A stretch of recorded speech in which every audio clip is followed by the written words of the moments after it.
May suplada dito, oh. Kit-kit sana. Kaso lang suplada. So, isulit na lang namin to. Kasi, inaway niya si Matomi. See?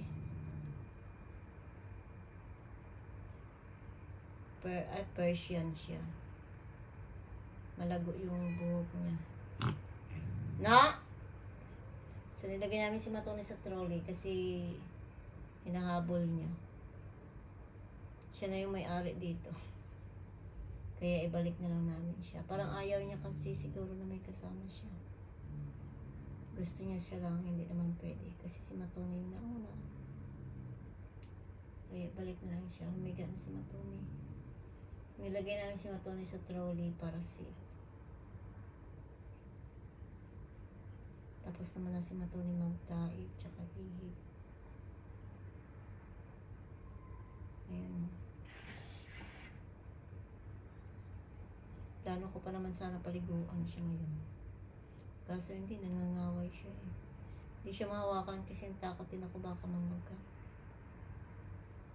Kaya ibalik na lang siya. Trinayin muna namin ng isang gabi. Kaso wala kaming tulog. Kasi hindi siya malapitan ni Matomi. Tapos nilalapitan niya si Matomi para mang-scratch.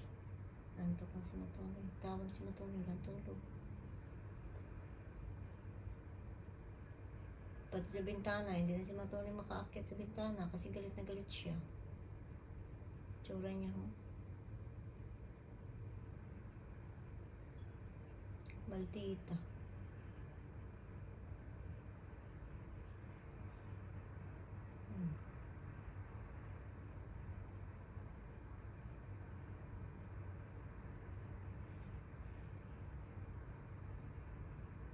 Maldita.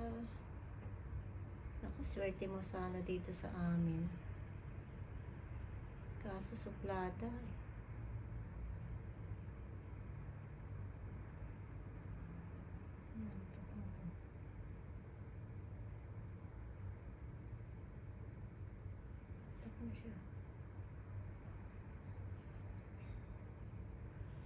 So, nagbigno na si Puti. Gusto sana ng isa. Para may kalaro si Matomi. Kaso nung nakita na naway niya si Matomi. So, babalik namin siya.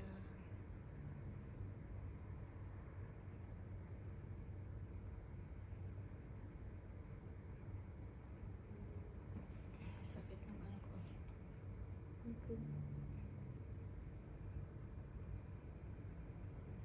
Dito ko pa naman si Rowie ulit pinatulog kasi para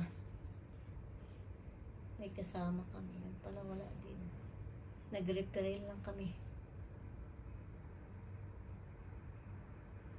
Ginawa kami ng referral.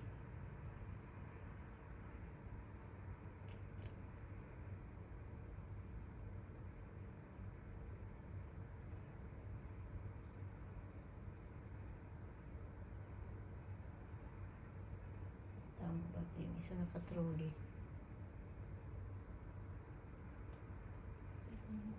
Tulog na siguro.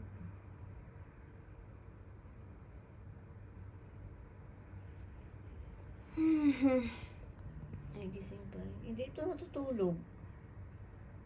Nagmamasid lang siya.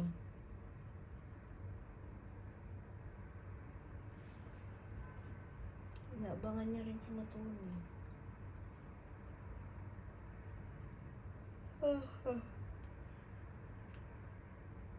Maganda sana to kasi pala inom pala to ng tubig.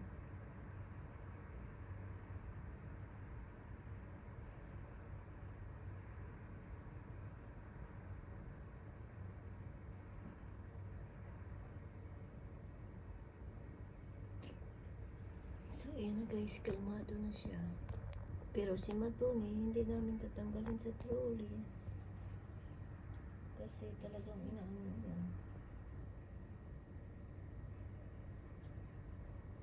Kalmot din niya kasi si Matomi.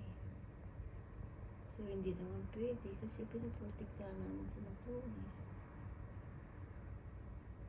Kaya isusuli na lang ulit siya. Sayang. Swerte niya pa naman sana.